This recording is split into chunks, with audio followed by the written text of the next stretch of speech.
Hello everybody, welcome to another session of Current Catch, and in this session we are going to discuss briefly another important issue and which can be asked in mains examination or preliminary examination as well as other competitive examination, and that's the issue of what? Issue of nanoplastics. Now when we talk about mismanaged plastics, mismanaged plastic can be divided into three categories broadly.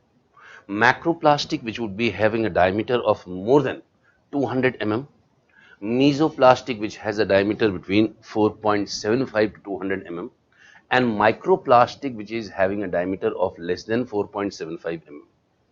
Microplastic is also referred to as what? It is also referred to as plastic beads. So it would be called as what? It would be called as plastic beads. Microplastic is also called as what? It is also called as microbeads. There's a concern that in environment, microplastics are spread on a large scale. And the concern is more why? Because a report from Canada suggested that this is also present in human blood. But more detrimental than microplastic is another form of plastic which is a growing concern today, and that is called as nanoplastic.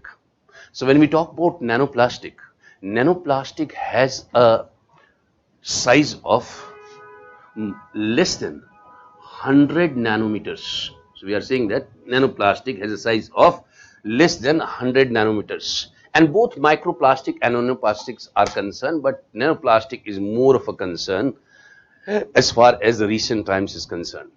The irony is what? That the studies over the last decade, now these studies were concentrated only on the study of plastic in the aquatic ecosystem.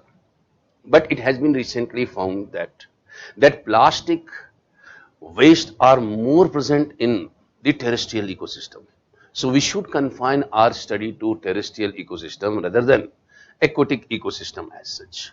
Now nanoplastics can be directly present in the environment or they would be generated. Now they can be directly present in the environment through the water pipes. They can be directly present in the environment through industrial effluents. They can be directly present in the environment not only through this only, but also through biosolids. Biosolids are the substrate which is generated in the sewage treatment plants, which can be used as manure in the field. So all these would be the sources of nanoplastic in the environment. But nanoplastic also would be produced due to disintegration and degradation of plastic products. Disintegration and degradation of plastic products are responsible for producing either microplastic or nanoplastic. Nanoplastic is a concern, and nanoplastic is a concern why? Because it is responsible for affecting soil health. Soil fertility would be affected. It is not only responsible for affecting soil health but also human health, and it is penetrating in the vegetation that we grow today, and these are the issues which are related to nanoplastic. Now nanoplastic has a detrimental impact on rhizosphere. Rhizosphere is the soil which is surrounding the plants, so that's called as the rhizosphere. And we can see that nanoplastic would be responsible for adsorption. Adsorption means that due to the forces of adhesion, if these particles assemble near the surface of any medium, so that would be called as adsorption. So it's not only responsible for absorption but also responsible for adsorption. And adsorption of nanoplastic is taking place where? It is taking place on the root hairs of the vegetation. So it can easily enter what? It can easily enter the root tissues, and from the root tissues it can enter the plants also, the vegetation also that we are responsible for cultivating. This is a growing concern, not only because of this, but also that it would be responsible for forming compounds, and these compounds would be formed when nanoplastic would be combining with the natural organic matter.